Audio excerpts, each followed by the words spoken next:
जालना शहरात पावसाने मनपाच्या स्वच्छता व्यवस्थेची पोलखोल.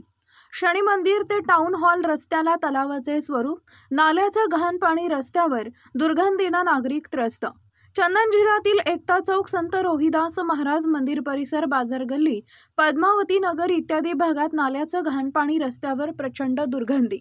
जालना शहरात गुरुवारी सकाळपासून सुरू असलेल्या रिमझिम पावसानं दुपारनंतर जोर धरला आणि शहरातील अनेक भागांमध्ये महानगरपालिकेच्या स्वच्छता व्यवस्थेची अक्षरशः पोलखोल झाली. नाल्या तुंबल्यानं पावसाचे पाणी आणि नाल्याचं घाण पाणी थेट रस्त्यावर आल्यानं अनेक रस्त्यांना तलावाचे स्वरूप आले. या घाण पाण्यामुळे परिसरात सर्वत्र दुर्गंधी पसरली असून नागरिकांच्या आरोग्याचा प्रश्न निर्माण झालाय.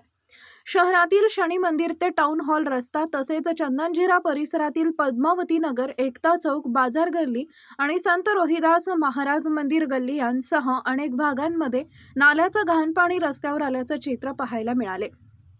काही ठिकाणी रस्त्यावर चिखल आणि गाळ साचल्यानं नागरिकांना ये-जा करताना मोठ्या अडचणींचा सामना करावा लागतोय. नाल्यामधील घाण पाणी रस्त्यावर आल्यानं परिसरात दुर्गंधी पसरली असून यामुळे रोगराई पसरण्याची शक्यता निर्माण झाली आहे. पावसाळ्यापूर्वी नाल्यांची साफसफाई आणि पाणी निचरा व्यवस्थेची कामं योग्य पद्धतीनं झाली का, असा सवाल आता नागरिकांकडून उपस्थित केला जातोय. पावसाळा सुरू होऊन जवळपास 2 महिने उलटूनही शहरातील अनेक भागांमध्ये नाल्या तुंबलेल्या अवस्थेत असल्यानं महानगरपालिकेच्या मान्सूनपूर्व कामांवरच प्रश्नचिन्ह उपस्थित झाले.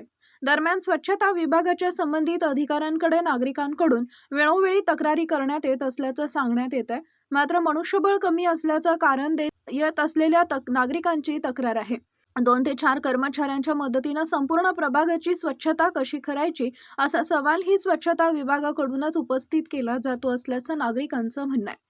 त्यामुळे आता नगरपालिका नागरिकांना वाऱ्यावर सोडणार का, असा संतप्त सवाल आता नागरिकांकडून उपस्थित होतोय.